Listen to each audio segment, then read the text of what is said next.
Pues vamos a hablar de lo que es alergia en relación a lo que vimos la anterior clase. Varios mecanismos de sensibilidad, pero especialmente el tipo uno tienen que ver con la alergia, ¿sí? Y vamos a hablar de algunos temas relacionados con esto. Un concepto que hay que entender que es la marcha atópica, rinitis, asma y algo más de dermatitis y vacunas. Y la alergia en realidad es una enfermedad crónica, es la enfermedad crónica más importante en niños, afecta el 20% de la población y la alergia es poligenética, hay varios genes implicados y como es una enfermedad genética hay varios miembros de la familia relacionados con esta enfermedad, además de factores de riesgo, ¿no? Es más frecuente de acuerdo a algunas edades, pues, en algunos tipos de alergia en hombres, en mujeres, de acuerdo a la edad. Siempre hay una historia. Hay este fenómeno de atopia que vamos a ver en un momento. Puede afectar la función pulmonar, se puede obesidad, sedentarismo. Los niños que nacen por cesárea tienen mayor riesgo de padecer alergia, el tener bajo peso al nacer, el que la madre haya fumado durante el embarazo, exposición a alergenos, a cigarrillo, al ambiente, la falta de lactancia materna también predispone esto. El tener infecciones tempranas, ¿no? En una edad temprana, y además de dieta, uso de antibióticos en los primeros meses de vida también puede condicionar a la alergia. Cuando hablamos de atopía, viene de una palabra griega, ¿no? Que significa extraño o fuera. Es introdujo en 1923 y tiene que ver con una tendencia familiar personal a producir esta proteína de la alergia que es la inmunoglobulina E. La atopia se asocia con rinoconjuntivitis, dermatitis atópica o eczema y asma. Entonces es una tendencia personal, familiar, en relación a un fondo genético. Y se caracteriza por eso, por producir inmunoglobulina E. Ahora, alguien atópico puede tener dermatitis atópica, puede tener rinitis, puede tener alergia alimentaria, asma o otro tipo de alergias. Y la marcha atópica se refiere a el paso por diversas manifestaciones. Entonces, un paciente alérgico sí tiene más asma, más rinitis, pero puede pasar por varios de estos. Y cuando hablamos de esto, usualmente los niños inician con lo que tiene más contacto, ¿no? Esto es piel e intestino. Entonces se inician o con una alergia alimentaria. Los alergenos más importantes son la proteína de leche de vaca, ¿no? Huevo, frutos secos, o inician con problemas cutáneos de dermatitis atópica. Posteriormente a esto, los niños inician con una rinitis, ¿no? Con un resfriado, moco, ¿no? Y se repite varias veces y eso puede progresar a asma. Entonces, el paso a través de los años por estas enfermedades se conoce como la marcha atópica. Estos niños o estos pacientes tienen elevación de IgE, eosinófilos tisulares y en lugares de inflamación elevados. Es un perfil de citocinas TH2 y un perfil TH2. Hay un alergeno desencadenante y una expresión genotípica de forma parcial. Entonces, un niño de repente empieza con esto, con escaldaduras, con eh, varias de estas manifestaciones, sea alergia alimentaria, progresa a rinitis y puede terminar en asma. Entonces, el paso por varias de estas enfermedades alérgicas es lo que se conoce como marcha atópica. Entonces, como ven, a los 0 años se inicia con un tema gastrointestinal o cutáneo. Alrededor del año hasta los 3 años, la mayoría de los niños manifiesta datos de eczema, mejillas rojas, irritadas, piel seca, que causa prurito, ¿no? La alergia alimentaria mejora alrededor de los 7, 8 años. La mayoría de los pacientes, más del 85% de los pacientes han superado la alergia alimentaria hasta los 7 años. Pero la dermatitis atópica puede seguir, ¿no? Y continúa por el tiempo. En ese mismo periodo, se va presentando rinitis y asma, que son las que más persisten en realidad a lo largo del tiempo y de la vida en los siguientes años. Hay una genética, hay un medio ambiente, hay factores epigenéticos que desarrollan las enfermedades alérgicas. No hay, aunque no hay una correlación genética entre dermatitis atópica, rinitis, asma del todo, el 80% de los niños con asma empezó con rinitis. Y de todos los pacientes con rinitis, ¿no? La mitad, 40-50%, tendrán asma. Entonces, aunque la coincidencia de esto es 1.7 de genes, ¿no? Conocidos para esta enfermedad. Pero sí ven que en la realidad la mayoría, la mitad de los niños con rinitis terminará en asma y 80%, que es un valor nada despreciable, de pacientes con asma inició con rinitis. Entonces hay una correlación en esta marcha atópica. También hay una correlación con dermatitis atópica. Miren, el 57% de todas las dermatitis atópica aparece antes del primer año, o sea, muy temprano en realidad. Y esa es la característica típica que ven en la foto: mejillas rojas, requebradizas, piel seca, con prurito, ¿no? Pues muchos niños en el altiplano que ustedes ven van a ver estas características. Es una piel atópica, alérgica. Y casi todos los niños que van a tener dermatitis atópica han aparecido antes de los 5 años. El 70% de los pacientes con dermatitis atópica severa tiene asma. Entonces, miren la correlación nuevamente, ¿no? De los pacientes con severidad de enfermedad pueden desarrollar otras. Los que tienen dermatitis moderada, 20-30% desarrollan dermatitis atópica. Y la severidad se relaciona también con rinitis y niveles elevados de IgE y IgE específica. La rinitis tiene algunas características importantes. Cuando hablamos de rinitis, esta es la enfermedad más frecuente en alergia, ¿no? Muchísima gente tiene rinitis. Es una enfermedad crónica, afecta a la mucosa nasal, participan varias células, varios mediadores e inmunoglobulina E. Es la enfermedad más prevalente, como decíamos, afecta al 20% de la población adulta de Estados Unidos y 40% incluso de los niños. Entonces, 20-40% es la afectación. Entonces, de 10 personas, al menos 2 a 4 van a tener rinitis alérgica. Y esta es la enfermedad más frecuente por la que los pacientes acuden en el mundo a las consultas de alergia. Una de cada 10 personas que se reciben también en atención primaria, no solo en alergia, sino en general, va a ir por datos de rinitis. ¿Qué es lo que pasa? Hay un alergeno que ingresa a la mucosa, que es el periodo primero de sensibilización. Esto puede ser pelo de gato, ácaros, pólenes, pastos. Y es reconocido por una célula presentadora de antígeno, es presentado y activa un perfil de linfocitos TH2. ¿Sí? Estos linfocitos TH2 van a unirse o a interactuar con linfocitos B para cambiar a una célula plasmática y producir inmunoglobulina E. El perfil de citocinas TH2, interleucina 4, interleucina 5, interleucina 13 y factor estimulante colones de granulocito.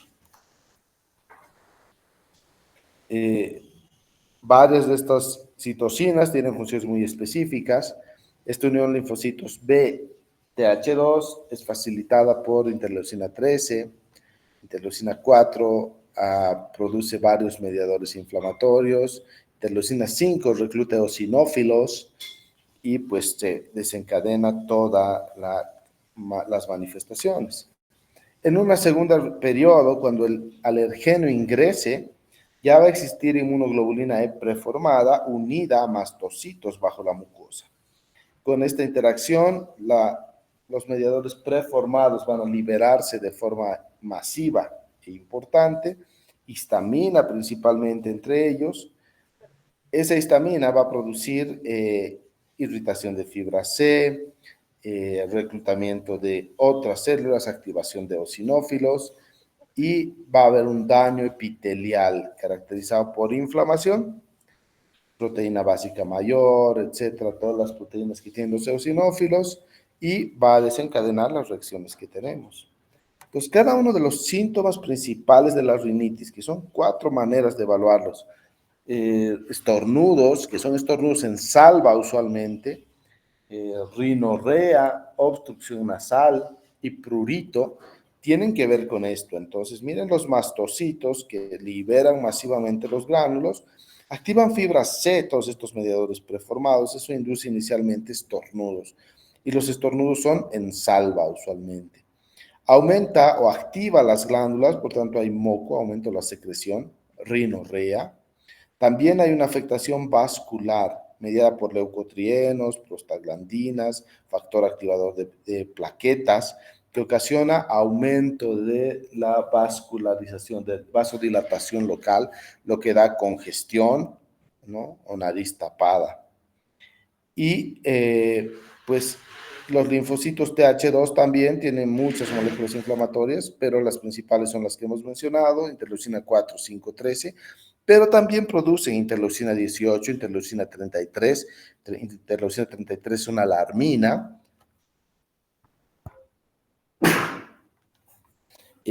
Factor activador de colonias de granulocitos, interferón, leucotrienos, tromboxanos, eutaxina, la proteína errantes, interleucina 8, ¿no? Como moléculas inflamatorias. Y recluta eosinófilos, neutrófilos, basófilos y más linfocitos al lugar. Inicialmente es muy agudo y es una enfermedad crónica en realidad, entonces puede haber luego otros mediadores de formación y una inflamación persistente.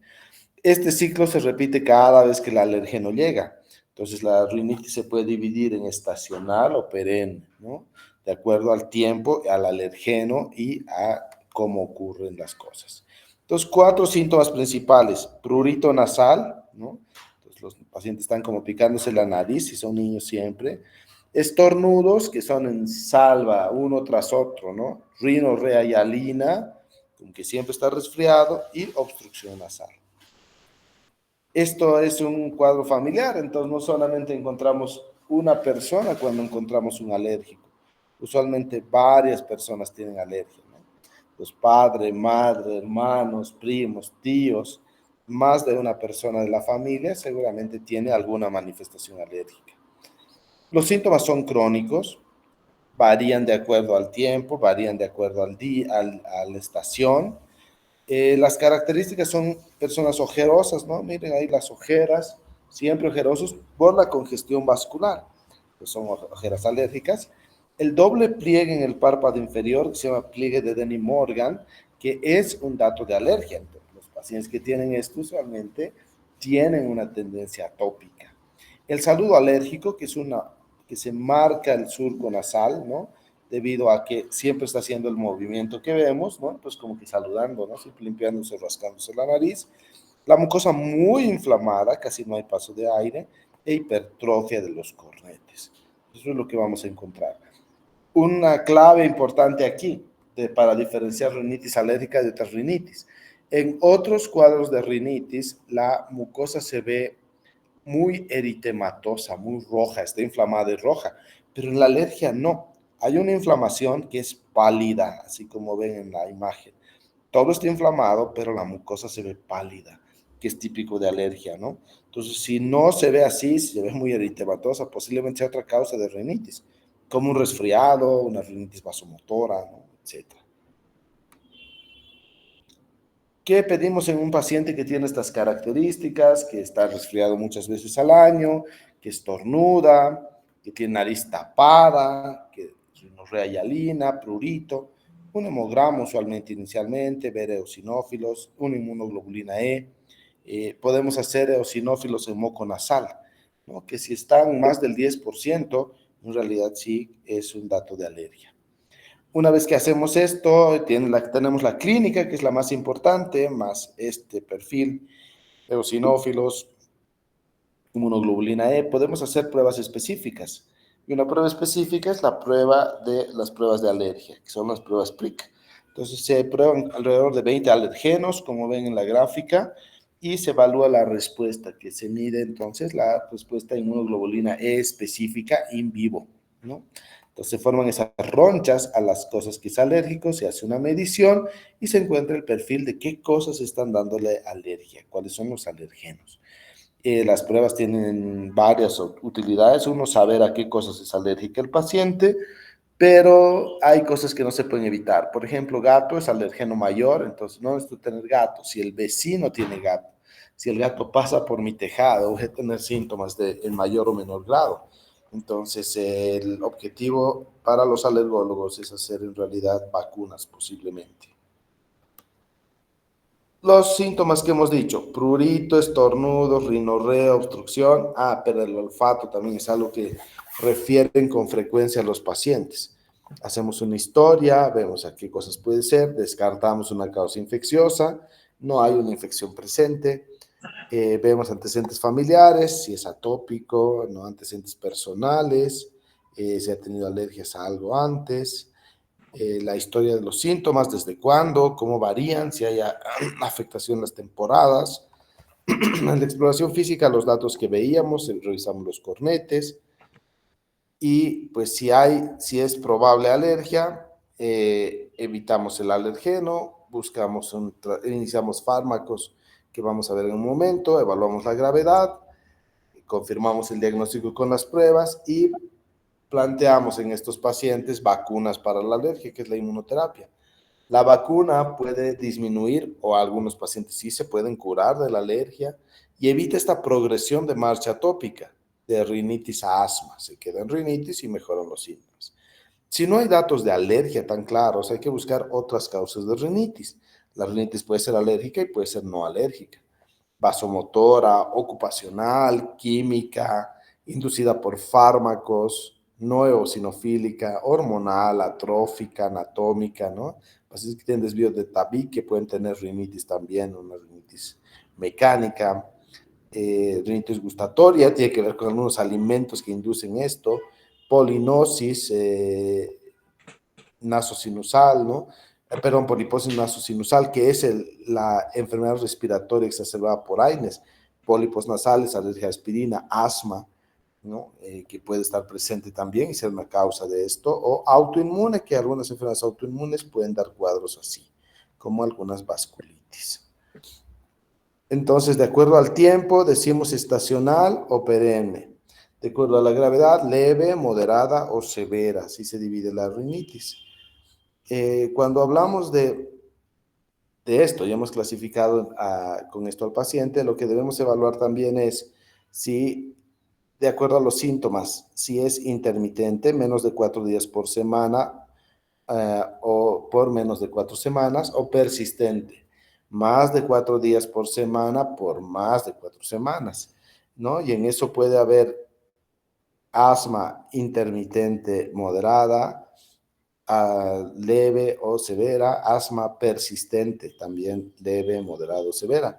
Definimos leve como que puede dormir el paciente, que no compromete su estilo de vida, puede hacer deportes, puede trabajar, estudiar, y pues los síntomas no son todo el tiempo.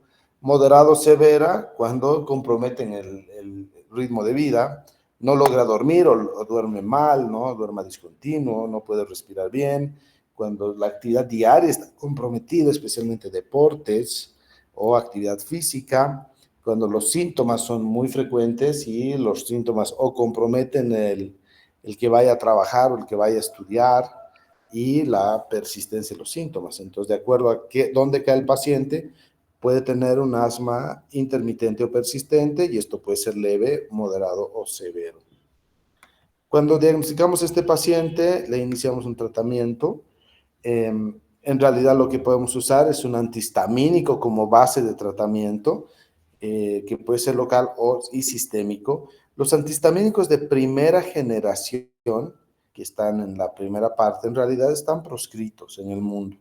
¿Por qué? Porque los niños que los usan disminuyen el rendimiento escolar y los pacientes adultos disminuye también la capacidad de las funciones cerebrales superiores. ¿Por qué? Por eso mucha sedación, ¿no? Entonces, tanto clorfenidamina, ketotifeno, hidroxicina, difenidramida, clorfenidamina, pues no se usan, ¿no?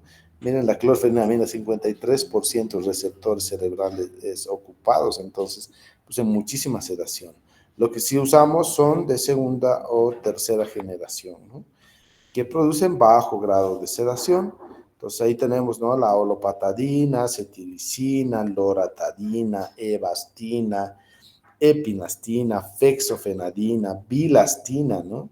Eh, rupatadina, ¿no? Algunos de estos no existen en el medio, aunque ahora sí, no son tan baratos, algunos de ellos acá en Bolivia son muy caros, pero hay algunos que pueden ser tolerables, ¿no? Entonces, siempre debe usarse un antihistamínico de segunda o tercera generación y los de primera generación solo en algunos casos muy especiales. En general no deben usarse. Ahí tienen las dosis usuales en las que recomendamos a estos pacientes.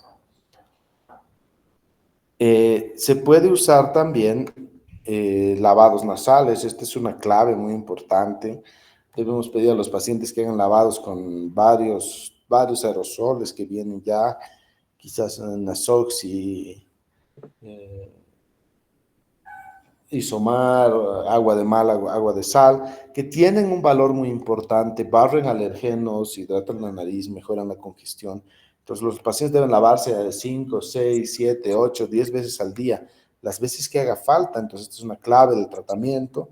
Además, esteroides nasales, el tratamiento de elección en rinitis moderada y severa, y lo que mejora es la obstrucción nasal, mejora la inflamación a nivel local, y cuando se combina con antihistamínico el efecto es muy bueno. Entonces esto es la base del tratamiento de estos pacientes. Se puede usar antihistamínicos intranasales también, disminuir los estornudos, disminuir los síntomas y pues mejora la congestión, ¿no? Entonces puede ser una opción también. Y cuando hemos hecho pruebas de alergia, la vacuna para la alergia es lo que debemos usar. Las dos formas más usadas son inmunoterapia oral e inmunoterapia subcutánea. Se hace una prueba específica y se da una vacuna dirigida, específica, única, individual para estos pacientes, a las cosas que es alérgico, ¿no? La guía ARIA, que es la que dicta, en realidad estudia la rinitis y dicta el tratamiento, pues de acuerdo al paso indica qué podemos usar, ¿no? En la rinitis moderada, persistente, severa, ¿no? Esteroides nasales, cromonas, que puede estar indicado también, antihistamínicos de segunda o tercera generación en todos los casos. Descongestionantes nasales no son recomendables, inducen ciclos en realidad de círculos viciosos, y si los usan alguna vez o los usamos, debe ser menos de 100, de 10 días y solamente con un tratamiento sintomático. Entonces no son recomendables en general. Los pacientes sienten mejoría, pero la enfermedad no va bien, ¿no? Alejarse de irritantes y vacuna para la alergia, que es lo que está recomendado. Entonces, la rinitis muy frecuente, no es tan compleja de tratar. Las opciones son esas que hemos visto, ¿no? Antihistamínicos orales, antihistamínicos locales, esteroides inhalados, vacuna para la alergia, ¿no? Y los pacientes van muy bien en general cuando hacemos esto. Cuando hablamos de asma, que puede ser la progresión de rinitis hacia asma, ¿no? El asma es un síndrome, muchas enfermedades dan asma, una de ellas es la alergia, ¿no? El asma alérgico, donde hay una broncoconstricción por afectación del músculo liso, que es transitoria inicialmente, ¿no? Una broncoconstricción reversible. El asma es un trastorno inflamatorio de las vías respiratorias inferiores, hay hiperreactividad bronquial, hay una obstrucción variable al flujo aéreo y hay varios desencadenantes que tienen que ver con esto, que se llaman alergenos cuando hablamos de asma alérgico.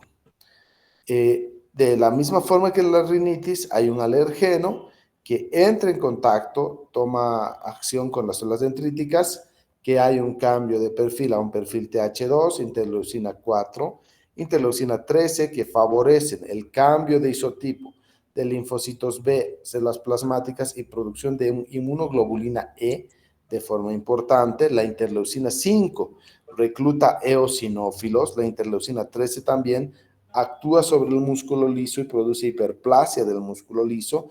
Además de la interleucina 13 activa células caliciformes, por tanto hay aumento de moco, y ese aumento de moco también da tos y flemas, ¿no? Esta inmunoglobulina E preformada ya se fija mastocitos, y los mastocitos también se degranulan en la vía aérea baja y aumentan la inflamación a nivel del epitelio. Puede haber, este es el asma alérgico como tal, y cuando hablamos de asma debemos ver asma por fenotipos, ¿no? Entonces, el que hablamos ahora es el fenotipo alérgico, donde hay feno alto, que es la fracción expirada de óxido nítrico, que es una manifestación de eosinófilos presentes en la mucosa, eosinófilos en sangre, en lavado broncoalveolar, inmunoglobulina E total y específica elevada. El asma TH2 alto, que vamos a dividir así el asma, T2 alto y T2 bajo, también puede tener otra forma donde no hay un alergeno como tal desencadenante, sino tiene que ver con alarminas, ¿no? Un virus, factores que dañan la mucosa, y lo que ocurre es que hay daño a nivel epitelial. Alarminas, linfopoyetina estromaltímica, interleucina 33, interleucina 25, son las que activan las células linfoides innatas, que son como linfocitos, pero de la inmunidad innata, no necesitan una presentación antigénica. Y cuando se activan las células linfoides innatas tipo 2, producen interleucina 13, que hace las mismas funciones, interleucina 5, que recluta eosinófilos, y hipertrofia del músculo liso. En el límite puede estar la LREA, la enfermedad respiratoria exacerbada por AINES, y tenemos también un perfil T2 bajo. El perfil T2 bajo de asma, el centro de la inflamación no son linfocitos TH2 ni células linfoides innatas, son neutrófilos. En el lavado broncoalveolar encontramos neutrófilos, y se activan a través de una vía inflamatoria de TH17. Cuando hay TH17 implicado, hay una inflamación muy importante. Todas las enfermedades inmunes, autoinmunes, tienen que ver con activación de TH17 y TH1. Estos neutrófilos inducen daño en la mucosa bronquial, reclutan también otras células inflamatorias, monocitos, macrófagos en el lugar, que finalmente concluyen igual con un daño del músculo liso, ¿no? Entonces puede haber una asma alérgica, eosinofílica, una asma neutrofílica y una asma pausigranulocítica. Diferenciar TH2 alto, TH2 bajo es algo que nos va a ayudar a saber qué está pasando y a dar un tratamiento dirigido. El diagnóstico de asma es espirométrico en realidad, ¿no? Y hay que ver el índice de Tifenó, que es la fracción expirada en el primer segundo versus la capacidad vital forzada, ¿no? Y en adultos, si es menos de 70, pues en realidad hay un patrón obstructivo positivo. Lo siguiente que vemos es el BEF1, ¿no? Y si este es menos de 70, es leve, entre 50 y 59, moderado a grave, 60, 69, moderado, y menos de 40 de la fracción expirada en el primer segundo es grave. Entonces tenemos un patrón obstructivo, índice Tifenó bajo, confirma asma, y de acuerdo al valor del BEF1 decimos leve, moderado o severo. Entonces así clasificamos el asma, que es espirométrico. Hay otra forma también espirométrica, que es haciendo una prueba de broncodilatación con y sin broncodilatador, y sin una reversión. El valor no está muy bajo, está, no sé, más de 70%, pero le damos broncodilatador y mejora 12% esta obstrucción. Consideramos también que se trata de asma porque hay una hiperreactividad bronquial y responde a broncodilatador. De acuerdo, una vez que clasificamos o diagnosticamos asma, debemos evaluar las guías madre. Las guías madres son GINA y GEMA, y cada quien tiene pasos, ¿no? Paso 1, paso 2, paso 3, paso 4 y paso 5 en el caso de GINA. Y de acuerdo a los síntomas que tenemos, ¿no? Y el tratamiento que vamos a dar a cada paciente de acuerdo a esto. Paso 1, 2, pues usualmente puede ser antileucotrieno. En el paso 2 iniciamos en realidad con inhaladores, ¿no? SABAs, que son broncodilatadores de acción corta, LABAs, que son broncodilatadores de acción larga, debemos combinarlos. Entonces, tratar asma solamente con salbutamol no es una opción, es una buena opción sintomática, pero no controla la enfermedad. Debemos tener un paso de base y mientras más progresa, en realidad añadimos esto, ¿no? Y las dosis bajas, medias o altas del inhalador, también de acuerdo al paso en el que estamos. Los pacientes pueden empezar con un 3-4 e ir mejorando y controlamos el asma hasta un nivel 1 que podría pasar, ¿no? Esteroides también es una base de tratamiento. Y en el último paso, ¿no? Cuando los pacientes no responden a uso de inhaladores, lavas, sabas, a uso de esteroides a dosis altas, pues biológicos están indicados. Anti-IgE, anti-interleucina 5, anti-interleucina 4, anti-linfopoietina estromaltímica. Entonces, en realidad hay como 8 ahorita disponibles, ¿no? Y muchos más en estudio que se pueden usar. Los pacientes en paso 5 que usan biológico van muy, muy bien en realidad, y hay que escoger el biológico de acuerdo al fenotipo que tenemos y a las características del paciente. En nuestro medio no existen biológicos disponibles, pero pues en paso 2, 3, 4, en realidad tenemos un tratamiento para hacer y debemos estadificar al paciente, debemos tratar de controlar la inflamación y en todos los casos revisar al paciente, evaluar riesgos que pueda haber, entre ellos también las alergias, ajustar el tratamiento. Muchos pacientes, por ejemplo, con asma no mejoran porque no saben usar el inhalador, ¿no? Incluso hay un capítulo en algunas series médicas ahí, todo, donde los pacientes están usando como si fuera un perfume el inhalador o no lo usan de forma correcta. Entonces, es el deber del médico siempre enseñar a usar los medicamentos, verificar que los esté usando y que esté usando los inhaladores de forma adecuada. Se puede hacer pruebas de alergia también en estos pacientes, vemos el perfil de alergia que tiene y la opción una vacuna, igual que en la rinitis. Cuando usamos vacuna y pensamos en estos pacientes, la vacuna estas son las cosas que los alergólogos nada más hacen, ¿no? El asma la manejan muchos médicos, neumólogos, internistas, pediatras, otorrinos. Las vacunas para la alergia es algo exclusivo de los alergólogos. Y lo que hace es cambiar la inmunología, las células inflamatorias que veíamos en la gráfica, ¿no? Cambia en realidad el perfil TH2 hacia un perfil TH1 y un perfil T regulador. Cuando hay un paciente que es candidato a una vacuna, hacemos las pruebas y salen como en las imágenes, ronchas a varias cosas, identificamos el alergeno, seleccionamos la vía. Puede ser inmunoterapia subcutánea o inmunoterapia sublingual. Lo que hace esto es cambiar en realidad esto. Ya hay un perfil H2, deja de producirse interleucina 5, 13, 4, y lo que se produce es interleucina 10 y linfocitos T reguladores. Mejoran los síntomas, reduce las puntuaciones de asma, ¿no? Y el paso en el que estamos, y cambia la inmunidad. Cuando cuando los pacientes usan esta vacuna, realmente van mejorando gradualmente los síntomas y reduciendo los medicamentos que usan.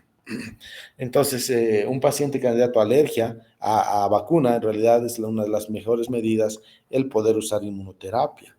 Y el cambio de perfil inflamatorio de un TH2 a un T regulador, y los linfocitos reguladores con interleucina 10 disminuyen o cambian de isotipo nuevamente de una célula plasmática al linfocito B que produce inmunoglobulina E, lo que produce es ahora inmunoglobulina G de tipo subclase 4.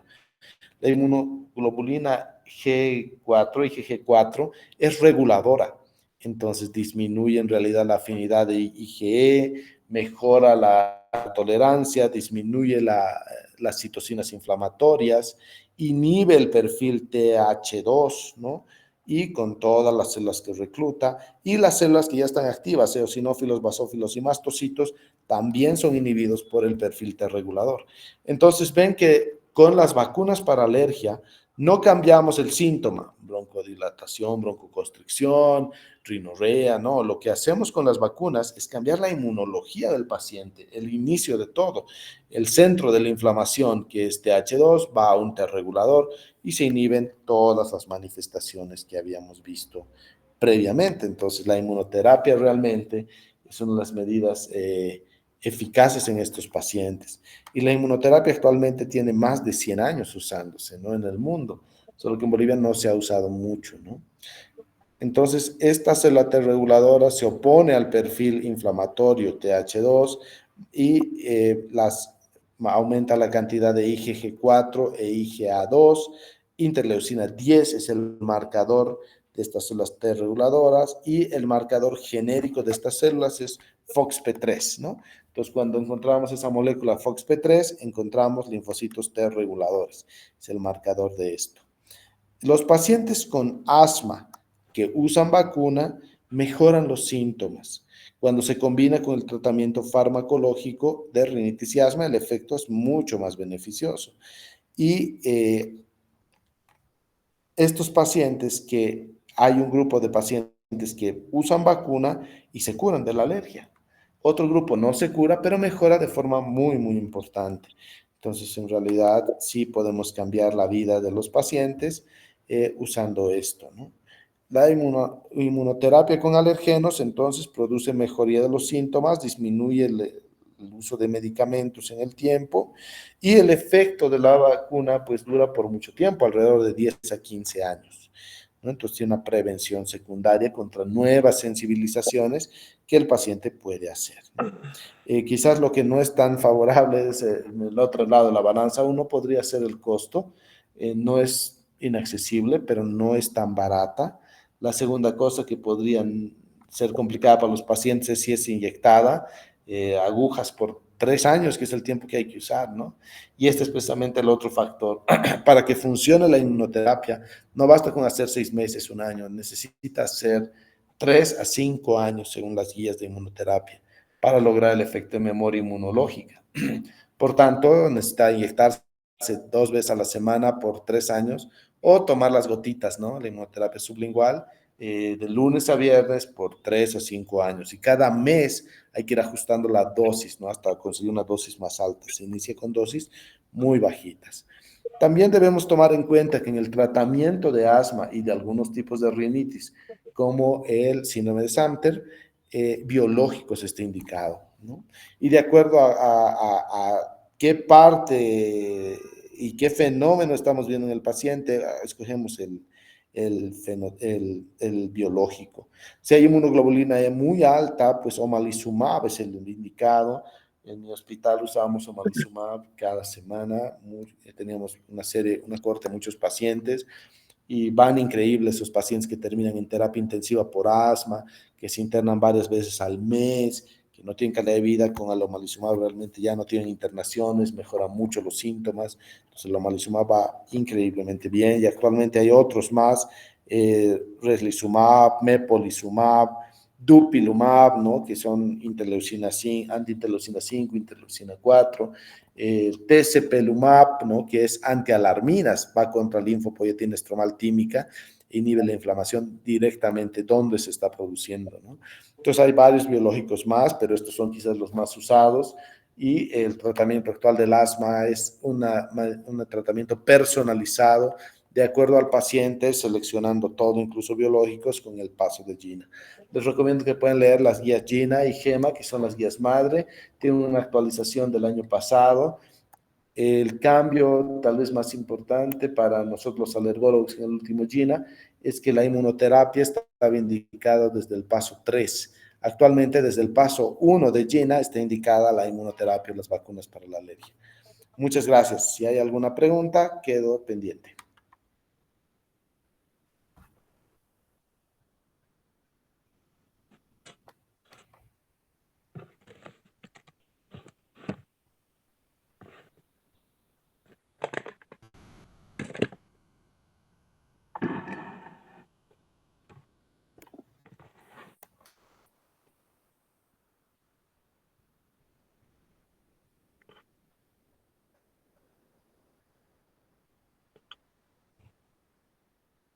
Bueno, chicos, que tengan buena semana y con mi grupo de prácticas. Nos vemos mañana en el Hospital Obrero.